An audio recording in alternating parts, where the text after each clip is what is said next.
Hey guys, it's Andrea and I'll be showing you guys how to draw hands. So starting off with the basic structure of a hand, half of a hand is the palm and the other half is the fingers.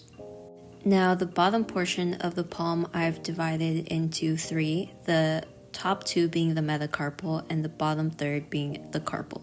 And these yellow bits are the areas of fat the hand typically has. Now again, for the back side of the hand, same structure.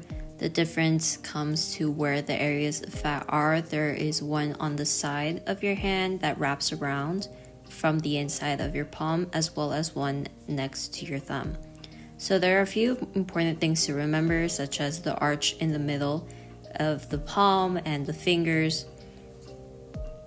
That's just very important to the structure of the hand. And again, fingers are half of the hand. And of course, the three areas of fat the palm typically has. And those are just important things to remember, especially when you want to draw a realistic hand. Now onto the structure of the fingers. So a finger has three segments. If you look at your own finger, you can see that. And each of those segments is 2/3 of the previous segment.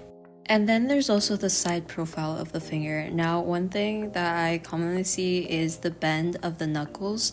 They don't go straight down. Instead, they're sort of at an angle. That way, your finger can actually fold or bend properly. So how does this actually look like in practice? So here is the reference I chose. I just got it off of Pinterest. And I'm showing you here how I would break down that hand into the different shapes based on what I just told you previously. So as you can see, I start out with the shape of the palm, then I move on to the fingers. And knuckles are really helpful if you're having trouble placing where fingers should go. And then once I have that base, I can go on top and sort of refine all those little details. Now, if you can see between each finger, there's like a little curve, and that's of the skin. Now, an important thing to remember, like when I mentioned the side profile of the finger earlier, is that the knuckle is lower than the actual point from the inside of your palm where the finger starts. And it's because of that structure of the finger that you get that little curve of skin. Now, of course, if you're having a little bit of trouble with this method, maybe you can't visualize it as easy. You can go a little bit more 3D, a little bit more structural, and map out the different planes of the hand. Now, when I first started learning how to do a hand, that's how I went about it. It gives you a little bit more structure to sort of base yourself on instead of freehanding shapes. Now, here's a different example with the palm side facing you.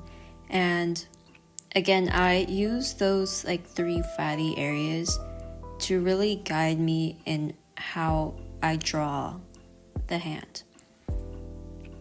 And of course, I use those cylinder-like shapes for the fingers. And once you have that structure, you can go ahead and refine it.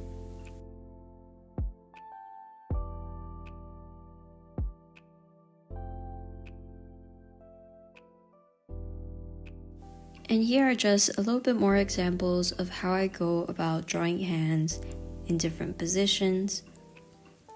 It definitely can be challenging when you're first trying to learn and practice, but once you really get the hang of it, you can really draw any hand in any position, even if it does initially feel somewhat awkward.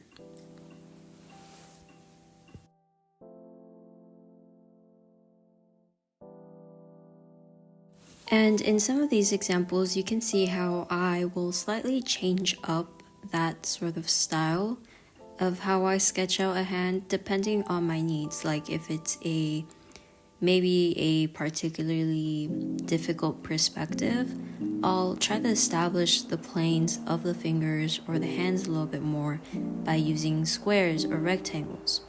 Or if I feel like it's somewhat simple, instead of doing cylinders, maybe I'll just do a couple of lines for the hands to sort of suggest where the fingers are.